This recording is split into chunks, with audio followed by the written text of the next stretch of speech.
여러분, 삼성 이재용 부회장, 이 삼성 이재용 부회장의 어떤 행동이 요즘 위기를 그대로 대변하는 것 아닌가, 그렇게 인식하고 있습니다. 이번에는요, 사장단을 싹 바꿨습니다. 지난번 여러분도 알다시피 미국 출장 갔다 왔잖아요. 그러면서 공항에서 기자들을 만나서 이야기한 것이 현실화됐다, 이런 평가예요. 그 당시에 뭐라고 했나 하면 아주 강하게 이야기했습니다. 아주 강하게. 현장의 처절한 목소리들, 처절이라는 표현을 썼습니다.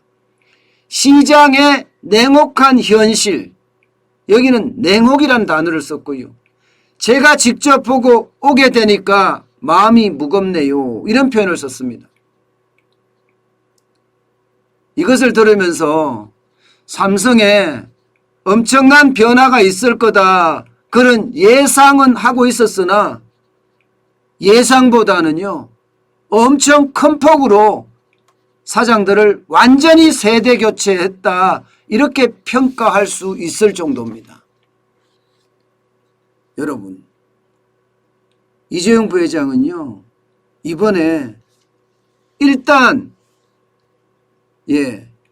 DS 부분하고요 IM 부분하고 CE 부분, 이렇게 세 파트가 있었던 거를요 두 파트로 줄여버렸습니다.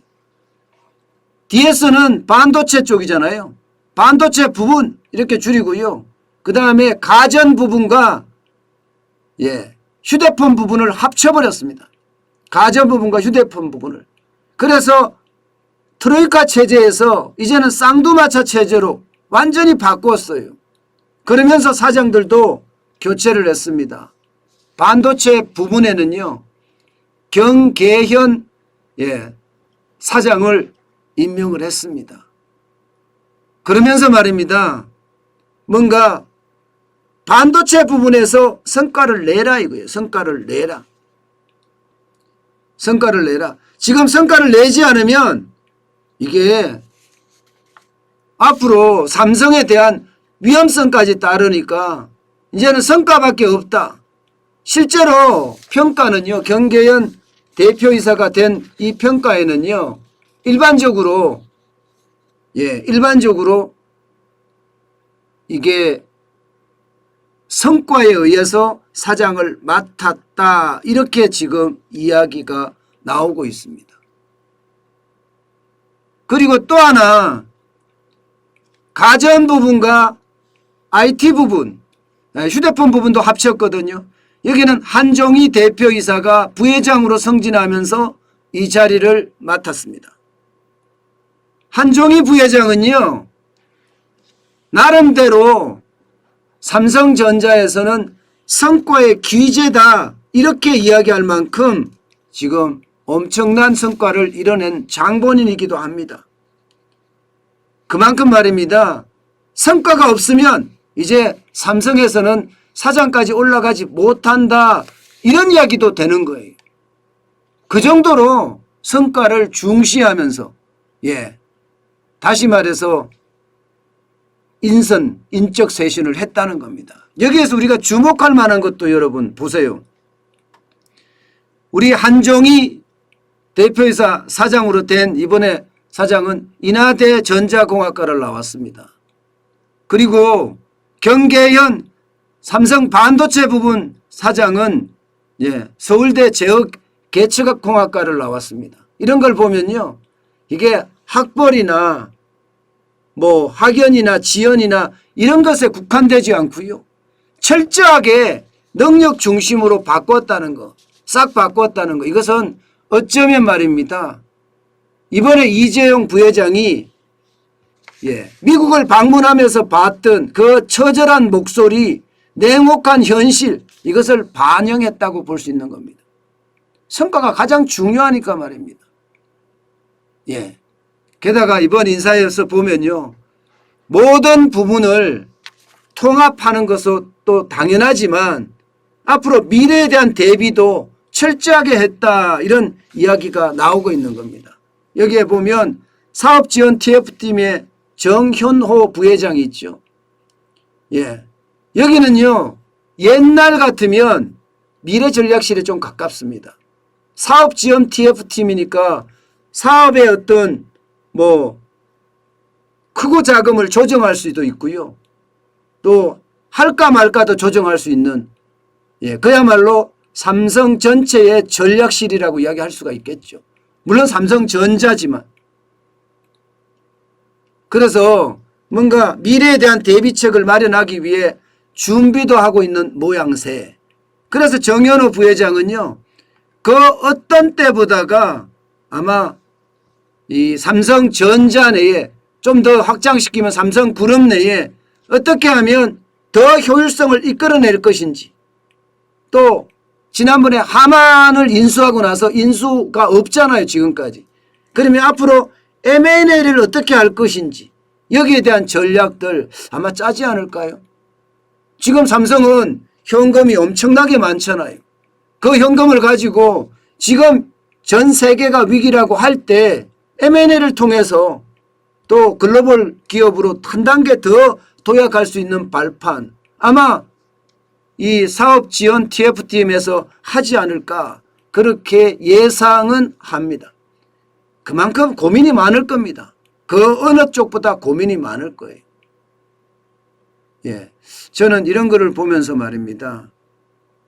이런 거를 보면서 참 세상이 엄청 빨리 변화간다. 엄청 빨리 변한다. 그렇지만 말입니다. 기존에 있던 멤버들에 대한 것도 완전히 내치거나 그렇지는 않습니다. 자존심을 굉장히 살려줬습니다. 김기남 부회장은 회장으로 승진하면서 삼성 종합기술원장으로 내정이 됐고요. 여기는 이제 기술개발이나 후학양성에 신경을 쓰는 부분이죠. 또 그만큼 세트 부분 경영지원실도 마찬가지로 박학규 사장이 내정이 되면서 전체적으로는요, 자존심도 좀 살려주면서 말입니다. 고동진 사장이나 김현석 사장이나 여기는 자존심을 살려주면서 전체적인 혁신을 가져왔다, 이렇게 이야기할 수 있는 건가요? 어쨌든 여러분, 저는 보기에 삼성전자가 스스로 위기라고 선택을 하고 그 위기 속에서 혁신의 사활을 건다, 이렇게 느껴졌습니다. 지금 삼성전자는 메모리 부분에서도 인텔이나 이런 데서 계속 치고 올라오고 있죠. 비메모리 부분은 오히려 지금 대만의 TSMC에 밀리고 있습니다. 대만의 TSMC가 52.9%의 시장 점유율을 가지고 있고요. 삼성전자는 17.3%밖에 안 됩니다. 여기에다 대만은 UMC라는 대만 회사 또 있습니다. 그렇게 이야기하면 대만은 굉장히 파운드리 분야에 강하죠. 게다가 미국이 지금 대만은 계속 키워주는 모양새란 말입니다. 지금 미국이 대만을 얼마나 많이 키워줬나 하면요, 8대 교육국이 됐을 정도예요. 8대 교육국. 우리가 아마 6대 교육국일 거예요, 미국하고요. 그 정도로 대만을 엄청 키우고 있습니다. 이런 상황에서 삼성이 혁신을 하지 않으면 과연 살아남을 수 있을 것인가. 아마 그 혁신이 이번에 인사쇄신으로 나타난 건 아닌가, 저는 그렇게 읽어봅니다. 어쨌든 저는 삼성을 이렇게 꼼꼼히 들여봤다 보는 이유는요, 삼성은요 대한민국의 대표 기업이고요, 또 우리가 삼성 주식을 계속 끌어모으기 때문에, 사서 계속 모으기 때문에 변화는 이렇게 혁신처럼 일어나고 파괴적으로 일어나야지 뭔가 새로운 것을 만들어질 거라고 예상은 합니다. 그렇지만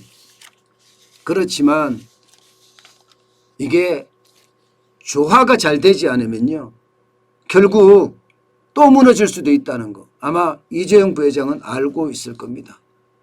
그만큼 이번 인사는요, 미래를 위한 세대교체, 성과주의 인사 재확인하고요, 시장과 기술의 어떤 리더십을 어떻게 확보할 것인가 여기에 대한 고민한 흔적이 역력히 드러난다. 저는 이렇게 평가를 했습니다. 앞으로 더 두고 봐야 되겠지만 얼마나 빠른 속도로 변화에 적응하는지 그리고 M&A를 어떻게 진행하는지 한번 우리가 눈여겨보면서 지켜볼 일입니다.